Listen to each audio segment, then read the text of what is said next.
Terry Murphy with Realty Times, senior editor for Realty Times, Women in Business, Women in Real Estate, and In the Men's Room with Murph.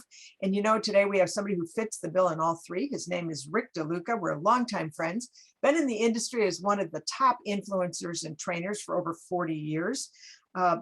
Interesting that he decides to get back into real estate at a different time in his career, and at a time that the industry is shifting like so fast and so amazing. Thank you, COVID. Thank you, virtual everything.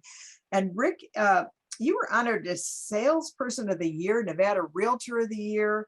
You were a regional director for an Australian-based franchise. I mean, come on, you've done it all. And now you've decided to go ahead and get back into real estate as the president and owner of Exit Realty on the West. Yeah, 5 Western states. Yeah. I tell people my region goes from Canada to Mexico. Yeah, and I would say there's plenty of places in there for witness protection. I mean, oh my goodness. Well, as you were one of our favorite CRS instructors, one of the reasons that I think Realty Times is honored by your presence and your wisdom is because you have a vision of how the real estate industry really has transformed over the years. We've gone from trainers that said, here's what to say, how to say it, what to do, put your foot here, to handing somebody a phone book and a phone and going, go for it, to much more intensity in how to deal and address and provide support for the consumer. Why don't you tell us a little bit about how you started and why, Rick, you decided to get back into the industry? Yeah, that's right. I think I'm like a lot of people out there that I was in a profession. I was in law enforcement. I was a young cop, and for 7 years, and you're pretty much your advancement is dictated by other people. The longer you're there, then the better the odds that you will advance. And I just I felt somewhat stymied. Plus, I mean, a real world terrorist. I get tired of seeing what people do to other people, and kind of got burned out as a young guy. But I felt I want to get into something where I controlled my destiny. I controlled, whatever success may come. I'd be the primary influencer of that, and not other people. So, but I'm no wonderful success story out of the box. I mean, I was a part-time agent, like a lot of people, and I was, I thought, well, geez, you work a few hours a week, and I can make some money. Well, I made no money. I was part-time for a year. I made $1,100. Whoa. Yeah, right. Because I was working 62 hours a week as a detective. In my spare time, I was going to sell real estate. So, but what I saw in that year was the potential that if I put the same 50, 60 hours into real estate, I'd probably make more than I was as a young law enforcement guy. But I had no background that was conducive to real estate on the surface. I never went to college. I'm part of that Vietnam generation. 1 week out of high school, I was on my way in the military, and then a cop for 7 years. So I didn't have the upper level education. I had no business experience whatsoever, and found myself in real estate. And I was scared to death. I was scared to death because all of a sudden there was no paycheck every Friday. Yeah, that was a sobering event. And I don't know exactly when you got into the business, but it was certainly different than it is today. And learning how to sell. But there you did that. You ascended to being one of the top CRS certified residential specialist, which I don't think they call it that anymore, do they? You were one of our favorite instructors. I remember it well, sitting at the seat of the master. I do. Well, I appreciate that. in all candor, after 40 years in the business, I just got back 2 days ago from the National Association of Realtors convention in San Diego, and it was nice to have a lot of people come up and say, "Oh, I've seen you for years. I enjoyed your talks," and that sort of thing. It got me to thinking. How do I say this?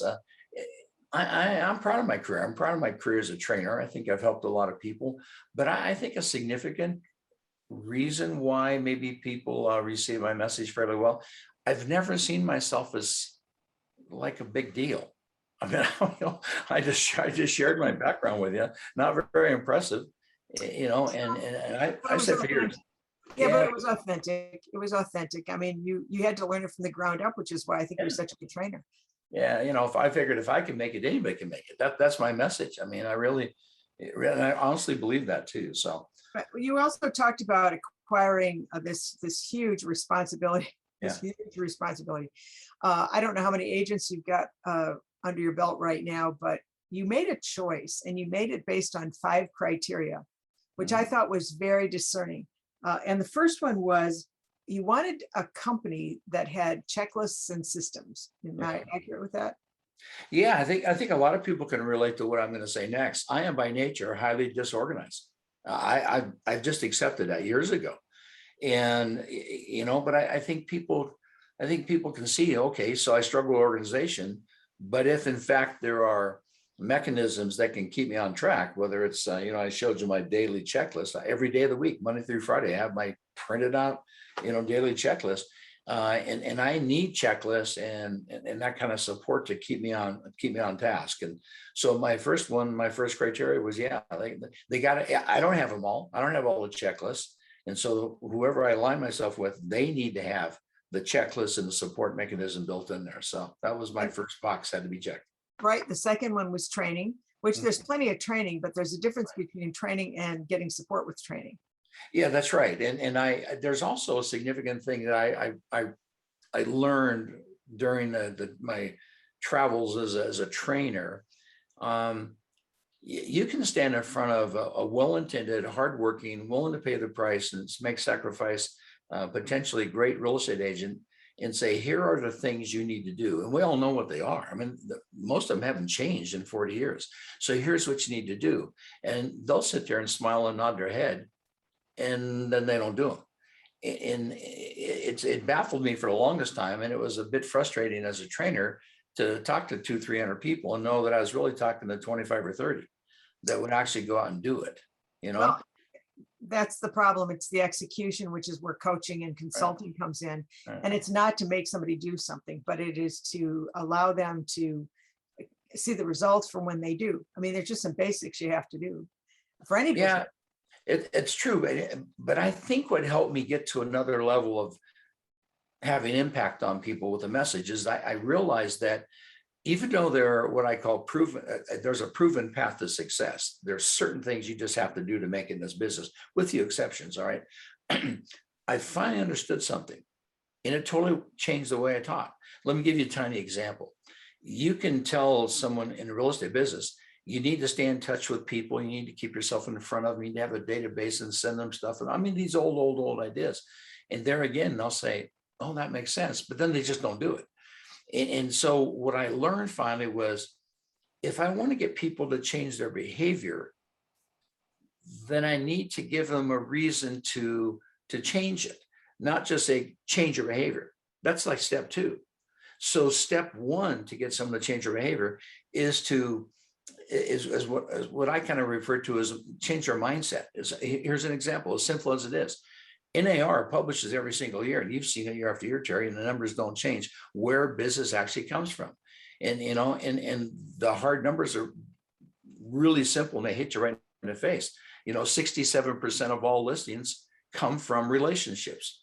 Exactly. Friend, past coworker, your kids go to the same school with their parents, I mean, just relationships. And 53% of all the buyers come from relationships. That's how people select their agent.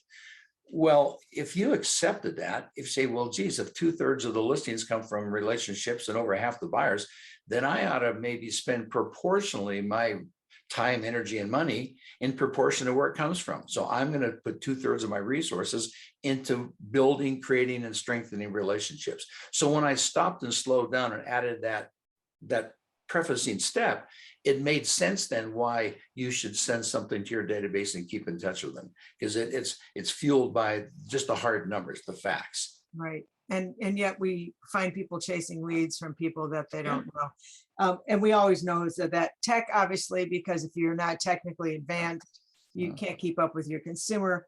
You talked about the lack of support that you and I maybe got, but the support that a support network or framework that you thought would be useful.